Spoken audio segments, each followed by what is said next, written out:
Hello dear students, कैसे हैं आप लोग। आज हम करने वाले हैं कुछ important questions and PYQs of chapter 2 that is reproduction in flowering plants. और ये वाला जो यूनिट है बच्चों, जैसे हम जानते हैं कि इट कैरीज 16 मार्क्स और इस यूनिट में टोटल 3 चैप्टर्स हैं। एक तो ये खुद हो गया, दूसरा ह्यूमन रिप्रोडक्शन और तीसरा रिप्रोडक्टिव हेल्थ। तो इन 3 चैप्टर्स को मिला के टोटल 16 मार्क्स के क्वेश्चंस इस पूरे यूनिट से आएंगे। लेकिन मैंने आपको हमेशा कहा है कि इन तीनों चैप्टर्स में सबसे ज़्यादा जो वेटेज रखता है वो है ये चैप्टर, इसके जस्ट बाद ह्यूमन, मतलब सीक्वेंस में ही प्लेस्ड है। इवन ह्यूमन रिप्रोडक्शन और इसका ऑलमोस्ट सिमिलर सा ही वेटेज मान के चलना है आपको, ठीक है। तो काफ़ी इंपॉर्टेंट चैप्टर हो जाता है ये उस हिसाब से। तो इस और लेंथी भी है, one of the lengthy chapters जो है इस पूरे यूनिट में अगर हम देखें तो सबसे ज़्यादा लेंथी यही चैप्टर है, ठीक है। इन्फॉर्मेशन भी बहुत ज़्यादा है इस चैप्टर में, तो थोड़ा सा आपको अपने स्ट्रैटेजी को, अच्छा वाला स्ट्रैटेजी डेवलप करना होगा टू स्टडी दिस चैप्टर। और जैसे हमने ब्लूप्रिंट डिस्कशन में, सैम्पल का जो ब्लूप्रिंट मैंने डिस्कस किया था आप लोगों से, उसमें भी आपको मैंने कहा था कि जनरली 1 मार्क के क्वेश्चंस जो हैं 16 क्वेश्चंस हैं और 13 चैप्टर्स आ रहे हैं आपके। तो ऑलमोस्ट हर चैप्टर को टच किया गया है, हर चैप्टर से एक 1 मार्क का तो आ ही रहा है। तो क्वेश्चंस तो यानी बाय डिफ़ॉल्ट हर चैप्टर से आ ही रहा है। तो फिर प्रिपरेशन स्ट्रैटेजी आपको उसी हिसाब का रखना पड़ेगा, ठीक है। तो फिलहाल देखते हैं ऐसे कुछ इम्पॉर्टेंट PYQs जो आए हैं पहले भी और आगे भी। मतलब जनरली यही सारे क्वेश्चंस जो हैं अलग अलग तरीक़ों से हर साल पूछे जाते हैं, ओके। दूसरा मैंने इसमें PYQs को 1 मार्क, 2 मार्क, 3 मार्क और 5 मार्क के अकॉर्डिंग रखा है। तो 1 मार्क और इस मतलब 1 मार्क का क्वेश्चन है तो आपको लिखना कैसे है, थोड़ा आंसरिंग स्ट्रैटेजीज भी सीख लेंगे। क्योंकि बच्चों बोर्ड एग्जाम में ना कॉपी प्रेजेंटेशन बहुत मायने रखता है, बहुत ज़्यादा मायने रखता है। अगर आपने आंसर लिखने का तरीका अगर आपका काफ़ी सही है तो मार्क्स के जो लूज़ होने के चांसेस हैं वो काफ़ी कम हो जाते हैं। देखो बात ये है कि आपको प्रिपेयर करना है एक ऐसे एग्जामिनर जो आपकी कॉपी चेक करने वाला है ना, उसको आपको यूँ समझना है कि ही इज़ वेरी न्यू। क्योंकि आजकल क्या CBSE जल्दी रिजल्ट देने के चक्कर में हर एक टॉम डिक एंड हैरी को एग्जामिनर बना देता है और वो हर एक को ही बुला लेते हैं चेक करने के लिए। अब कोई जो होते हैं वो बहुत ही नए होते हैं, अब उनको है ना आइडिया नहीं होता कि चेकिंग कैसे करनी है, तो उनको मार्किंग स्कीम प्रोवाइड करा दी जाती है। Obviously marking scheme experienced check करने वाले जो एग्जामिनर होते हैं उनको भी दे दी जाती है, बट मार्किंग स्कीम को कितना फॉलो करना है वो एक्सपीरियंस्ड बंदा जानता है। चेक करते समय उसको ये पता है कि ठीक है मार्किंग स्कीम में इतनी इतनी बातें दी हुई हैं, तो अगर बच्चे ने इससे रिलेटेड चीज़ें भी आसपास लिख रहा है तो भी एग्जामिनर नंबर दे देता है। लेकिन एक जो बिल्कुल ही नया एग्जामिनर होता है उसको बस ये समझ आता है कि जो मार्किंग स्कीम में लिखा है उसके अलावा बच्चा कुछ भी लिखता है तो मुझे नहीं समझ आ रहा। मतलब क्योंकि वो नया है ना, एक्सपीरियंस नहीं है, तो उसको यूँ लगता है कि जो मार्किंग स्कीम में है वही हमें फॉलो करना है। कुछ भी अलग बच्चा लिख रहा है तो I am not going to check it, वो चीज़ है। दूसरा, फिर चेक करते समय आपकी कॉपी आई किस समय। जैसे कि अगर हम लोग जैसे चेक करते हैं तो पहली, दूसरी, तीसरी कॉपी जो होती है, शुरू के 5-6 कॉपीज़ ऐसे होते हैं बच्चों जिसमें हम बहुत ज़्यादा स्ट्रिक्ट तो क्या बोले, जैसे मार्किंग स्कीम में जो जो पॉइंट्स पे नंबर देने को बोला है उन पॉइंट्स को ही ढूंढते हैं, उसके अलावा कुछ रेलिवेंट सा लगता है तो हम दे देते हैं। फिर जैसे जैसे 5-6 कॉपीज़ होती जाती हैं फिर लगता है यार ये तो बहुत ही बुरी हालत होती जा रही है, फिर लगता है यार ज़रा सा भी कुछ भी लिखा है तो थोड़ा दे दो। ऐसे करते करते तो थोड़ा सा किस्मत वहाँ भी रोल प्ले कर जाता है, समझे, कि आपका कॉपी आया किस समय। अगर पहले पहले बार में आपका कॉपी आ रहा है तो थोड़ा सा फंसोगे आप लोग। लेकिन थोड़ा बाद के स्टेजेस में क्या है, एक्सपीरियंस हो जाता है, आदत पड़ जाती है, ज़रा सा भी ठीक लगता है यार दे दो, ठीक है, ओके गया, कोई बात नहीं, ये है। तो इन चीज़ों, तो बोर्ड में जो काफ़ी हद तक हमें लिखने का तो है ही सो है, but luck also plays its role, वो वाली बात भी काफ़ी हद तक बच्चों सही है। वो यहाँ लक में आ जाता है, लक का रोल ऐसे आ जाता है कि आपकी कॉपी चेक किस समय हुई है। मान लो किसी दिन एग्जामिनर का मूड ख़राब है और घर से लड़ाई वड़ाई करके आया है और ज़रा सा झुंझलाहट में देखा कि यार कितना इर्रेलेवेंट है, काटो, मतलब पढ़ना भी ज़रूरी नहीं समझा, ये सब होता है। और दिन के देखो टोटल 25 कॉपीज़ चेक करनी होती हैं और पर कॉपी 15 से 20 मिनट मिनिमम लगते हैं। तो उस हिसाब से दिन भर के 25 कॉपीज़ निकालना भी एक टारगेट होता है एग्जामिनर्स के लिए, समझे। तो इसलिए क्या उनको स्पीड अप करना पड़ता है। तो अगर आपका आंसर लिखने का तरीका बिल्कुल हैपेजैट और हैंडराइटिंग गंदी, समझ में नहीं आ रहा है और वो ज़्यादा टाइम ले रहा है, तो फिर गए काम से। इसीलिए जो लक वाला पार्ट है ना, उसको भी अपने मतलब अपनी लक खुद ही बनाओ। जहाँ लिखने का तरीका हो गया, कीवर्ड्स अंडरलाइनिंग हो गए, इस तरह के कॉपी प्रेजेंटेशन पे अगर आप काम कर जाते हो तो कुछ हद तक की प्रॉब्लम तो आपने वहाँ सॉल्व कर ली। बाकी जो नॉलेज और जो अंडरस्टैंडिंग है जो आपने अपने आंसर शीट में लिखी है, काफ़ी हद तक वो रोल प्ले करेगा। उसमें भी मैं आपको सिखाऊंगी आंसर लिखना कैसे है, क्योंकि मैंने कहा एक नया एग्जामिनर आएगा, वो सिर्फ मार्किंग स्कीम को फॉलो अगर कर जाता है तो फिर आपने कुछ भी अपने वर्ड्स में लिखा तो उसको कम ही समझ में आएगा। तो आप तो उसके अकॉर्डिंग अपने आप को तैयार करो। बेस्ट वंस तो अपने आप समझ जाएंगे जो एक्सपीरियंस्ड चेक करने वाले एग्जामिनर्स होते हैं, समझे बच्चों। तो ये सारे स्ट्रैटेजीज फॉलो करने होते हैं व्हाइल राइटिंग द आंसर्स। तो मैं आपको वही चीज़ें यहाँ पे अब सिखाने वाली हूँ। PYQs भी देख लेंगे, आंसर इस क्वेश्चन में आंसर क्या लिखना है वो भी हम देख लेंगे, and will be board ready, ये कह सकते हो आप, ठीक है।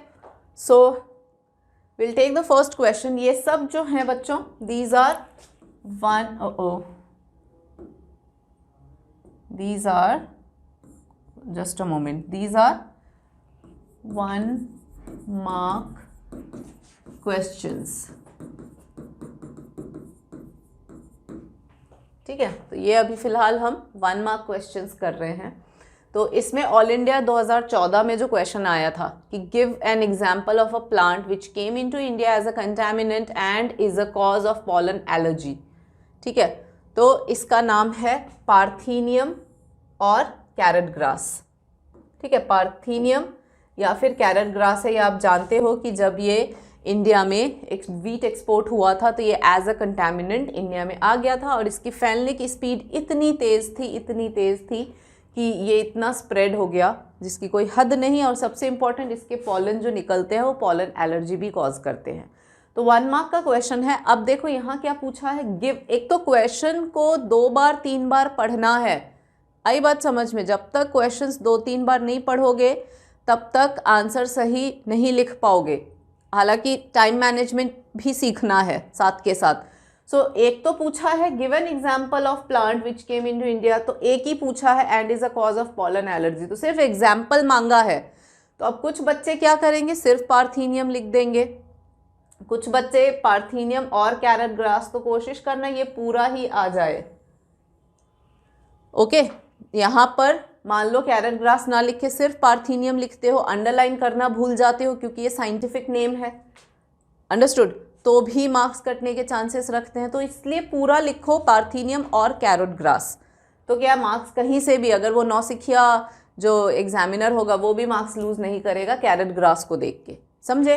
तो इससे आपको पूरे 1 नंबर मिल जाएंगे, ज़्यादा दिमाग नहीं लगाना है। तो ये 2014 में आया था बच्चों, all India paper. Next 1 mark question हम पढ़ते हैं कि a bilobed dithecous anther has 100 microspore mother cells per microsporangium. So how many male gametophytes this anther can produce? अब ये ध्यान से पढ़ो, क्वेश्चन पूछा है कि 100 माइक्रोस्पोर मदर सेल्स हैं, ठीक है, and how many male gametophyte कितने बनेंगे। मेल गैमेटोफाइट का मतलब क्या है, पहले तो ये समझो, मेल गैमेटोफाइट का मतलब होता है पॉलन ग्रेन, ठीक है। और कितने माइक्रोस्पोर मदर सेल है, 100। तो 1 माइक्रोस्पोर मदर सेल से कितने पॉलन ग्रेन बनते हैं बच्चों, 4 पॉलन ग्रेन बनते हैं। तो 1 माइक्रोस्पोर मदर सेल से अगर 4 पॉलन ग्रेन्स बनते हैं तो 100 माइक्रोस्पोर मदर से कितने पॉलन ग्रेन बनेंगे। So anther is bilobed structure consisting of 4 microsporangia and each microsporangium has 100 microspore mother cell. So total number of microspore mother cell 400 हो गई। ध्यान से देखो, ये कह रहा है बाइलोब्ड। क्वेश्चन में ट्विस्ट देखो, बच्चा यहाँ क्या गलती करेगा मैं बताऊं। 1 microspore mother cell is equal to 4 pollen grains, तो बच्चा क्या करेगा, 100 microspore mother cell will produce 4 into 100, और बच्चा यहाँ ये लिख के आ जाएगा, यहाँ पर आंसर अपना छोड़ देगा बच्चा, समझे। इसीलिए तो मैंने ऐसे क्वेश्चंस उठाए हैं बच्चों कि आपको थोड़ा ट्रिक सिखाया जाए। अब यहाँ पर इसका लिखने का मतलब ही क्या है, तभी तो कह रही हूँ क्वेश्चन ध्यान से पढ़ना है। ये कह रहा है बाइलोब्ड, 2 लोब्स है और डाइथीकस एंथर है, यानी कि ये बाइलोब्ड और ये थीका, तो डाइथीकस एंथर। तो इसको जब हम कट करते हैं तो आपको ध्यान होगा कि जब हम कट करते हैं सो वी गेट, थोड़ा सा अटपटा सा है, आई जस्ट ट्राई एंड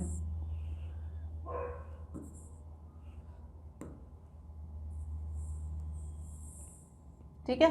तो ये 4 बाइलोब डाइथीकस एंथर में ये ध्यान है, तो ये 4 माइक्रोस्पोर स्पोरेंजियम होते हैं। तो ये एक की बात कर रहा है कि 100 माइक्रोस्पोर मदर सेल पर माइक्रोस्पोरेंजियम, तो हर माइक्रोस्पोरेंजियम में 100 माइक्रोस्पोर मदर सेल्स है, तो उस हिसाब से 4 माइक्रोस्पोरेंजियम में 400 माइक्रोस्पोर मदर सेल होंगे। तो एक बार एक, अब ये कैलकुलेशन ले लो कि 400 पॉलन ग्रेन 100 माइक्रोस्पोर, टोटल 400 है, तो 400 माइक्रोस्पोर मदर सेल कितना बनाएंगे, 4 into 400 1600 पॉलन ग्रेन्स। तो ऐसे ध्यान रखना, बहुत क्लैरिटी से पढ़ाई करनी होती है क्वेश्चंस की, ऐसे ही मत करके आ जाना, समझे। तो बाइलोब डाइथीकस बोला है तो कुछ तो सोच के बोला होगा ना, वही थोड़ी ना बोल दिया। और 100 माइक्रोस्पोर मदर सेल पर माइक्रोस्पोर एंजियम, तो टोटल कितने माइक्रोस्पोर एंजियम है, 4। तो इस तरीके से बच्चों, नहीं तो बच्चा यहीं पर लाके आंसर छोड़ देगा, फिर सोचेगा यार मैंने तो पूरा किया था, फिर नंबर क्यों नहीं मिले। तो हालांकि एक ही मार्क्स का है, यानी आधा इसका आ जाएगा और आधा इसका। हर मार्क्स जो है वो डिसाइडेड होता है, प्री डिसाइडेड होता है कि किस में कितने मार्क्स देने हैं, ठीक है। तो इस तरीके से ये कर लिया। नेक्स्ट क्वेश्चन ये भी 1 मार्क का है कि an anther with male functioning tapetum often fails to produce viable male gametophytes, so give 1 reason. और इसमें और ऑप्शन में है कि राइट द फंक्शन ऑफ। तो ये 2 तरीकों से पूछा गया है, ऊपर वाला थोड़ा घुमा के पूछा है, नीचे वाला स्ट्रेट फॉरवर्ड है। तो हम जानते हैं कि एंथर जो है उसमें जो लेयर्स होती हैं वो 4 लेयर्स होती हैं ना बच्चों, that is epidermis, endothecium, middle layer और टेप्टम। तो टेप्टम का काम होता है नरिशमेंट देना, न्यूट्रिशन देना। तो अगर न्यूट्रिशन ही नहीं मिलेगा तो पॉलन ग्रेन कैसे डेवलप करेगा, सिंपल सा लॉजिक है। So anther with male functioning, अब लिखने का तरीका देखो, anther with male functioning tapetum can not provide complete nutrition to the developing microspore और male gametophyte, that is why it fails. तो ये 2 पॉइंट आना बहुत ज़रूरी है कि एक तो न्यूट्रिशन नहीं दे पाते हैं, ठीक है, proper to developing male gametophyte, that is why ये फंक्शनल पॉलन ग्रेन या वायबल मेल गैमेटोफाइट्स नहीं बना पाते हैं। So we be very careful कि आंसर में किन पॉइंट्स को डालना है। तो मस्ट पॉइंट क्या है, यहाँ से लेके यहाँ तक, ये मस्ट पॉइंट्स हैं। आगे बढ़ते हैं। नाउ यहाँ से हम अब 2 मार्क्स के क्वेश्चंस देख लेते हैं। They are now 2 marks questions.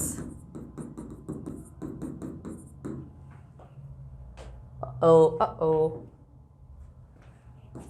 2 marks. देखते हैं ये क्या बनता है। ओ वाओ, ये बन गया। तो 2 नंबर के क्वेश्चंस देख लेते हैं कि in a flowering plant microspore mother cell produces 4। ये जनरली जो है वो मेल गैमेटोफाइट और पॉलन ग्रेन से रिलेटेड क्वेश्चंस हैं। मैं एक और वीडियो लेके आऊँगी बच्चों जिसमें आगे की पोर्शंस को भी हम चेक करेंगे, ठीक है। ये गैमेटोफाइट और गैमेटोजेनेसिस से रिलेटेड टॉपिक से क्वेश्चंस लिए हैं, क्योंकि ऐसे थोड़े थोड़े करके हम सारे टॉपिक्स देख लेंगे। तो in a flowering plant a microspore mother cell produces 4 male gametophytes while a megaspore mother cell forms only 1 female gametophyte. Explain. तो ये कॉन्सेप्ट तो आप जानते ही हो दैट अभी हमने करा कि एक माइक्रोस्पोर मदर सेल से 4 वायबल पॉलन ग्रेन्स बनते हैं, बट फीमेल गैमेटोफाइट में जो 4 मेगास्पोर्स होते हैं उसमें मोनोस्पोरिक डेवलपमेंट होता है, याद है। 4 मेगास्पोर्स बनते तो हैं मियोसिस के बाद, but 3 degenerates and only 1 megaspore remains functional, याद है। तो ये कॉन्सेप्ट है यहाँ पर। तो ये ओनली 1 फीमेल गैमेटोफाइट ये बना रहा है, लेकिन ये 4 और ये 4 मेल गैमेटोफाइट्स बना रहा है। तो ऐसा डिफरेंस क्यों? तो आपको आंसर लिखना, क्या क्या पॉइंट इंक्लूड करना है वो देखो, मैं उसको अंडरलाइन कर देती हूँ। सो फ्लावरिंग प्लांट्स में microspore mother cells are found embedded in sporophytic tissue, ठीक है। These cells undergo meiosis, main ये वाला लाइन आना चाहिए कि they give undergo meiosis and 4 microspores are formed that remain together in microspore tetrad and after maturity they separate from each other and they develop into male gametophyte और pollen grain। Exact NCERT line है।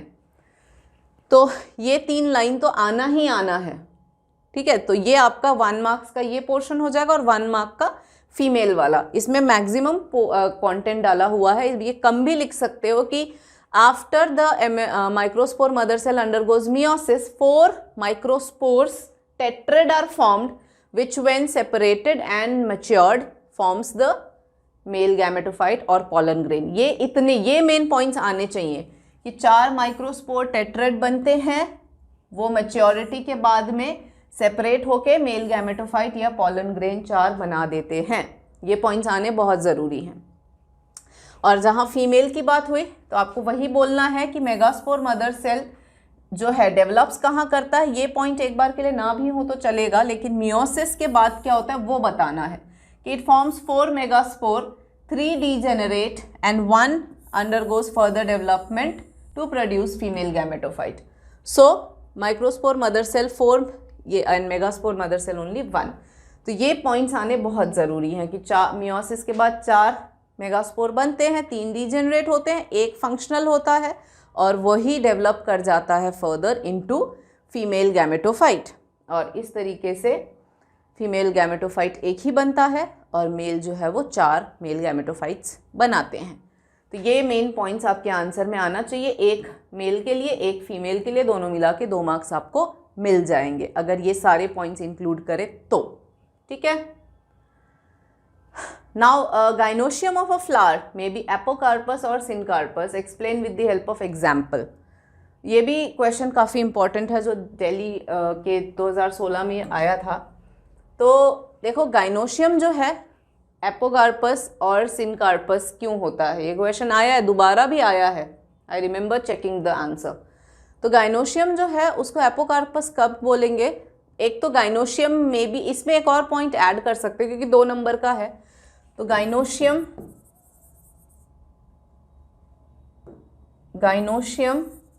ये point भी लिख सकते हो, can be only 1 और many in number, ठीक है।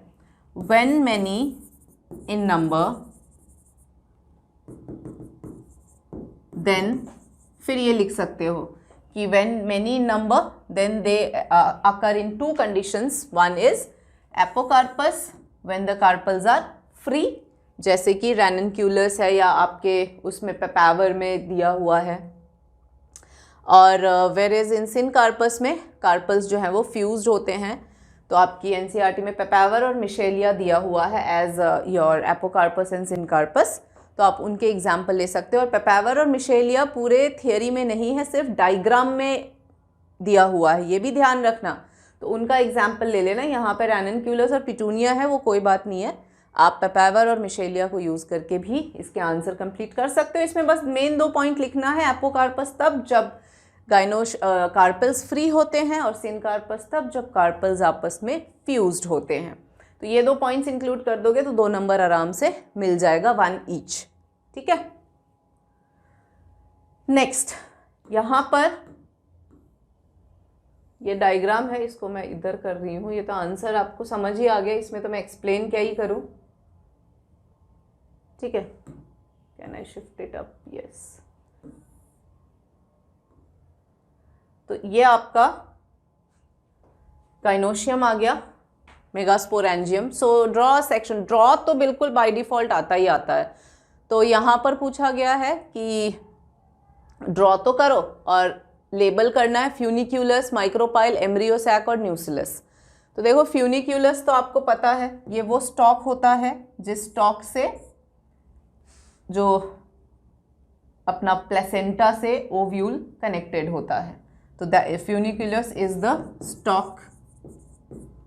हाइलम वो स्कार है, जब वो स्टॉक और ओव्यूल के बीच का जो स्कार होता है, मतलब जंक्शन होता है, उस जंक्शन को हाइलम मार्क करते हैं। Then micropyle is the opening through which the pollen tube enters. Embryo sac अंदर में ये बैठा है, आप जानते हो इसको। और न्यूसिलस लेयर, उसके जस्ट बाहर का जो लेयर है वो न्यूसिलस का लेयर होता है, जो न्यूट्रिटिव इन नेचर होता है और एम्ब्रियोसैक को नरिश करता है। तो ये पॉइंट्स आप इंक्लूड कर सकते हो। अगर फंक्शन पूछे तो ये फंक्शन सबके लिख देना। 2 एंड्स हैं, माइक्रोपाइल एंड चलाजल, और hilum, funiculus, embryo sac, integument seed cover होते हैं, बाद के प्रोटेक्शन देते हैं, न्यूसिलस नरिशमेंट देता है एम्ब्रियोसैक को। ऐसे करके फंक्शंस आप याद कर लेना, ठीक है। तो ये ऑल इंडिया 2016 में डायग्राम के तौर पे आया था। इसको आप दूसरे वे में भी देखो, ज़रूरी नहीं कि लास्ट टाइम डायग्राम में आया था तो इस बार भी डायग्राम ही आए, या कुछ अलग लेबलिंग भी आ सकता है। हो सकता है ये सारी पार्ट्स वो बनाने को ना बोल के आपको डायग्राम दे देंगे और कहेंगे ये पार्ट प्रॉपरली लेबल करो, कुछ भी दे सकते हैं। आप तो ये देख लो कि ये क्वेश्चन इस तरीके से दिया है, तो इससे रिलेटेड दूसरे तरीके भी खूब हैं जिससे क्वेश्चन आ सकता है। अच्छा, now comes the pollen banks, ठीक है। So pollen banks are playing very important role in promoting plant breeding programme the world over, है ना। How are pollens preserved in the pollen banks, explain how are such banks benefiting our farmers, right 2 ways। तो यहाँ से अब देखो कि 2 number का question है। तो पॉलन बैंक जो इम्पॉर्टेंट रोल क्यों है प्लांट ब्रीडिंग प्रोग्राम, क्योंकि उसको प्रिजर्व करके उसके पॉलन को फर्दर ब्रीडिंग प्रोग्राम के लिए यूज़ कर सकते हैं। तो प्रिजर्वेशन टेक्निक हमने पढ़ा हुआ है, लिक्विड नाइट्रोजन में -196 डिग्री सेल्सियस में इसको, कोई भी लिविंग सेल को हम प्रिजर्व कर सकते हैं। और प्लांट ब्रीडिंग जो है, ये ना लिखो तो भी चलेगा क्योंकि प्लांट ब्रीडिंग प्रोग्राम अपने को नहीं पूछा है, अपने को पूछा है हाउ आर पॉलन्स प्रिजर्व्ड। तो आप बस ये लाइन लिख देना कि they are preserved in liquid nitrogen kept at -196 degree Celsius for later use, इतना लिख देना है बस। और how are such banks benefiting, तो तब आप लिख सकते हो कि पॉलन बैंक से क्या होते हैं, that the pollens can be preserve. तो यूजफुल, फिर दिमाग लगाओ, थोड़ा ओपन एंडेड है कि ऐसे पॉलन्स जो होते हैं जिनमें स्पेशल कैरेक्टरिस्टिक्स होते हैं, जो आगे जाके शायद हमें हाइब्रिडाइजेशन से मिक्स हो जाएंगे, नहीं मिलेंगे, तो ऐसे पॉलन्स को प्रिजर्व कर लेते हैं तो आगे के लिए अच्छा होता है। तो ये सब पॉइंट्स हैं। Such pollen banks include corporation of certain traits into crop in order to enhance food production, चाहे वो एनवायरमेंट स्ट्रेस को टॉलरेंस देता हो या डिजीज रेजिस्टेंस, कोई भी। तो इसमें स्पेशल कैरेक्टरिस्टिक्स होते हैं, that's why they are preserved, ठीक है। Now name the organic material of pollen grain that is it made up of and how is the material advantageous. यहाँ से 3 मार्क के क्वेश्चन स्टार्ट हो रहे हैं। सो दे आर 3 मार्क्स क्वेश्चंस। अब 3 marks के क्वेश्चंस देख रहे हो आप, क्वेश्चंस, हर क्वेश्चन जो है अपने आप में उसकी नंबरिंग बनी हुई है। अब जैसे इसमें देखो 3 क्वेश्चन है, तीनों के 1-1-1। तो ऑर्गेनिक मटेरियल एग्जाइन जो है, how is this material advantageous, तो ये बना है स्पोरोपोलेनिन से, जो टफेस्ट मोस्ट रेजिस्टेंट मटेरियल है, किसी चीज़ से भी डिग्रेड नहीं हो सकता। So they can be preserved as fossils and pollen को डैमेज से बचाता है। पहला ये एडवांटेज हो गया, स्ट्रेट अवे 1 मार्क्स मिल गया। Now still it is observe it does not form a continuous layer, give reason. तो क्योंकि जर्म पोर्स के लिए चाहिए होता है, क्योंकि वहाँ से पॉलन ट्यूब जर्मिनेट करेंगे, इसीलिए कंटिन्यूस लेयर नहीं बनाता है। वही आंसर यहाँ लिखा है कि exine is not continuous at places, क्योंकि एक्साइन को तोड़ नहीं सकते हैं, तो उन जगहों से जहाँ से पॉलन ट्यूब निकलेगा उन जगहों पे स्पोरोपोलिनिन है ही नहीं। देन पॉलन बैंक्स यूजफुल, ये हमने अभी कर लिया, देखो बार बार रिपीट हुआ है, 2-3 बार आ गया है, तो पढ़ के जाना थोड़ा ठीक से, ठीक है। तो 3 नंबर आराम से मिल जाएंगे। Now comes as far as this question is concerned, देखो draw a label diagram enlarged view, तो डायग्राम ऑफ माइक्रोस्पोर एंजियम ये वाला आ गया, enlarged view. Then why angiosperms are डाइथी, ये सब और ऑप्शन में है, ये 2 मार्क्स का क्वेश्चन है बच्चों वापस से। And then this one is again या 2 मार्क्स में ही है। तो ड्रॉ तो आसानी से कर लोगे, पॉलन ग्रेन की ड्राइंग वाले में 3-4 ड्राइंग हैं, तो देख लेना कौन सा ड्रॉ करने से। एनलार्ज्ड व्यू बोला है तो वो वाला डायग्राम आ जाएगा जिसमें चारों वॉल लेयर शोड है, एपिडर्मिस, एंडोथीसियम, मिडल लेयर और टेप्टम, ठीक है। देन एंजियोस्पर्म को डाइथिकस क्यों बोलते हैं, क्योंकि हर बाइलोब्ड एंथर में 2 थीका होते हैं। And structure of microsporangium को बोला है एक्सप्लेन करो, तो angiosperm they are bilobed, each lobe has 2 theca, इसीलिए डाइथिकस बोलते हैं। और माइक्रोस्पोर एंजियम जो है, ये लाइन ना भी लिखो तो 4 वॉल्स मेन एक्सप्लेन कर देना, एपिडर्मिस, एंडोथीसियम, मिडल लेयर और टेप्टम। और इनर मोस्ट जो है वो न्यूट्रिटिव होता है, बाकी के 3 बाहर के प्रोटेक्टिव इन नेचर। इतना लिख दोगे मोर देन इनफ है। तो ये पॉइंट्स इस आंसर में आ जाएं तो आपको यहाँ पर पूरे मार्क्स मिल जाएंगे। पता नहीं 2 नंबर का क्वेश्चन यहाँ क्या कर रहा है, बट ठीक है, इतने 4 पॉइंट्स मेन कॉन्सेंट्रेट करना 2 मार्क्स में लिखने का। Bilobe dithecous, then 4 layers, 3 protective, 1 nutritive, उनके नाम लिख दिए, दैट्स इट। इतना लिख देना, मोर देन इनफ है, ठीक है। दिस सीम्स एज 5 मार्क्स का क्वेश्चन। तो इसमें देखो डिस्क्राइब द प्रोसेस, अब ये पूरा प्रोसेस लिखना है यानी कि मेगास्पोरोजेनेसिस का। तो ये तो अभी हमने पढ़ ही लिया, मैंने अभी एक्सप्लेन कर दिया। तो लिखते समय भी आप ध्यान देना कि it takes starts inside nucellus, सबसे अंदर न्यूट्रिटिव लेयर है, डायग्राम में अभी देखा था हमने। और मेगास्पोर मदर सेल पहले मियोसिस के बाद 4 मेगास्पोर बनाते हैं, लेकिन मोनोस्पोरिक डेवलपमेंट के कारण एक ही मेगास्पोर फंक्शनल होता है।